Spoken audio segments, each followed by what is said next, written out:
Bonjour à tous, bienvenue dans la question santé qui aujourd'hui aborde le thème de la chicha. Nous sommes avec le docteur Boubacar Signaté, médecin urgentiste à SOS Médecins. Bonjour docteur. Bonjour Karine et bonjour chers auditeurs. Aujourd'hui on va parler du narguilé ou chicha. Alors quelle importance présente ce sujet aujourd'hui? Alors l'importance de ce sujet, c'est que les jeunes sont de plus en plus nombreux à fumer la chicha ou le narguilé, c'est devenu un phénomène de mode. La plupart des jeunes de 16 à 18 ans ont déjà fumé la chicha ou consomment cette substance régulièrement. La très grande majorité d'entre eux pensent qu'ils ne courent aucun risque. Et si vous les interrogez, vous serez surpris d'obtenir le type de réponse « ça ne fait rien, pas de problème pour ma santé, c'est moins mauvais que la cigarette ». Voilà. Et de nombreux adultes ne sont pas loin d'avoir les mêmes idées reçues sur le narguilé. Mais quelle est l'origine de la chicha, docteur? Un mot sur l'origine. La chicha est originaire d'Asie. Le principe se repose sur un mélange de tabac chauffé grâce à du charbon, donc produisant une fumée qui, après passage dans un tube,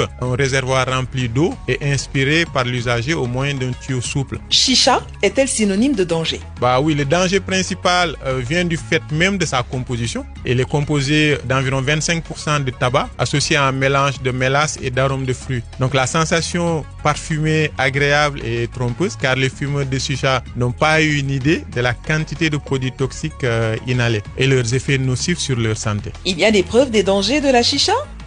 L'Organisation mondiale de la santé pense qu'une séance de chicha ou narguilé d'1 heure correspond environ à l'inhalation de 100 à 200 cigarettes. Donc si vous faites une séance d'1 heure, c'est comme si vous avez fumé entre 100 et 200 cigarettes. Les risques aussi sont élevés quant à la survenue de cancer du poumon, de la vessie, des lèvres et des voies aérodigestives. Donc la chicha est dangereuse. Docteur, quelle est l'équivalence entre chicha et cigarette? La fumée d'une chicha délivre autant de pollution en monoxyde de carbone que 15 à 52 cigarettes. Donc 30 à 50 bouffées de chicha inhalées sur une durée moins d'1 heure équivaut à 2 paquets de cigarettes. Y a-t-il d'autres risques médicaux? Des risques de transmission microbienne par exemple? Oui, le risque est également de la transmission microbienne, parce qu'on échange les embouts qui, même si elles sont lavées, ne sont pas complètement stérilisées. Donc on a des risques de contagion tels que la tuberculose, qui sont contagieux en fumant et en échangeant les embouts de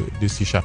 Quelle attitude adopter face aux fumeurs de chicha? Face aux ados, il faut bien trouver les bons arguments. Avec les adolescents, l'interdiction reste d'avoir l'effet inverse. Mieux vaut amorcer le dialogue sans dramatiser, mais les inciter à réduire d'abord la consommation. Parce que les effets fâcheux à cet âge-là sur le cancer du poumon, c'est hypothétique, c'est trop loin pour eux. Il faut plutôt insister sur l'haleine fétide, les cheveux qui cassent, la responsabilité vis-à-vis des non-fumeurs et ainsi l'inciter à réduire et à arrêter sa consommation. Merci docteur pour toutes ces précisions sur la chicha. Nous vous retrouvons très bientôt pour un autre numéro de la question santé.